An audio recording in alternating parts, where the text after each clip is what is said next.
नमस्कार दोस्तों, आप कहानी सुन रहे हैं अतकनौसी कथा लेखक गोनू झा। यह बहुत ही रोचक कहानी है। आप कहानी में बने रहे, आगे बहुत ही मजा आने वाला है। अगर आपने चैनल को सब्सक्राइब नहीं किया है तो चैनल को सब्सक्राइब कर लें और कहानी सुनने के बाद वीडियो को लाइक जरूर करें। तो कहानी आगे। अथ कनौसी कथा। कहानी गोनू झा।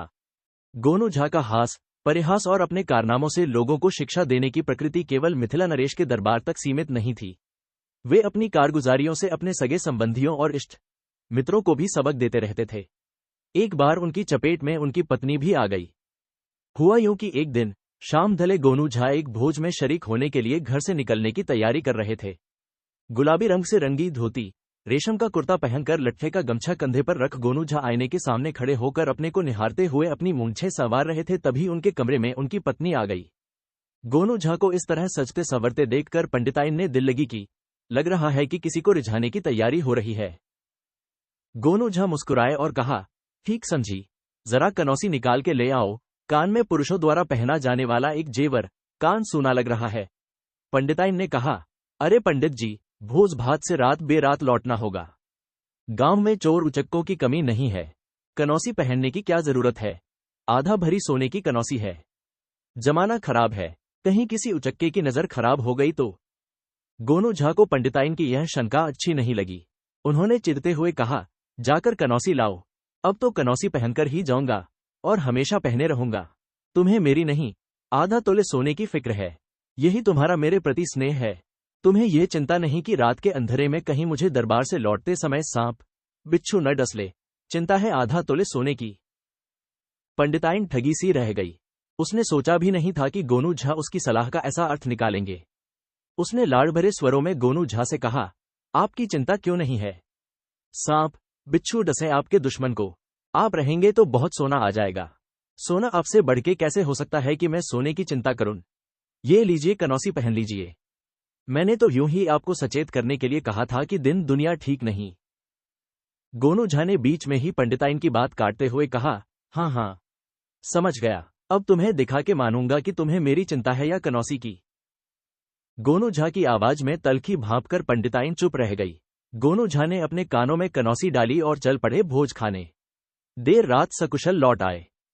आम रातों की तरह उस रात पंडिताइन सोई नहीं, जागकर गोनू झा की प्रतीक्षा करती रही। पंडिताइन की मंशा थी कि वह गोनू झा को दिखाए कि वाकई वह गोनू झा की चिंता करती है। मगर गोनू झा तो गोनू झा थे। उन्होंने कमरे में प्रवेश करते ही कहा, लो, देख लो, दोनों कान में कनौसियां सुरक्षित है। अब जाओ और चैन से सो जाओ।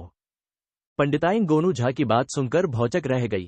कहां तो वह अपना पति प्रेम प्रदर्शित करने के लिए जागरण मंत्र का सहारा लिया था और कहां उसकी चेष्टा गोनू झा की दृष्टि में कनौसी प्रेम बनकर उभरा।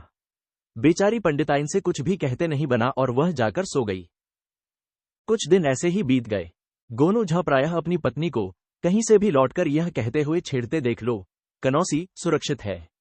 बेचारी पंडिताइन उनके कटाक्ष से मर्माहत होती और अपने को मन ही मन कोसती कि न जाने किस मुहूर्त में उसके मुंह से कनौसी वाली बात निकल पड़ी। एक दिन सुबह में गोनू झा बिस्तर से नहीं उठे। पंडिताइन उन्हें जगाने आई तो पाया कि उनका शरीर अकड़ा हुआ है। बहुत प्रयत्न करने के बाद भी जब गोनू झा नहीं जगे तब वह बिलख बिलख कर विलाप करने लगी। आसपास के लोग जुटे।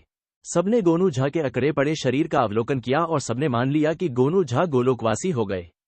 द्रवित कर देने वाले क्रंदन से गोनू झा के अंतिम संस्कार की तैयारी जल्दी करने की जरूरत बताई और रोने वालों को समझाया कि दुनिया में जो भी आया है उसे एक न एक दिन जाना ही पड़ता है।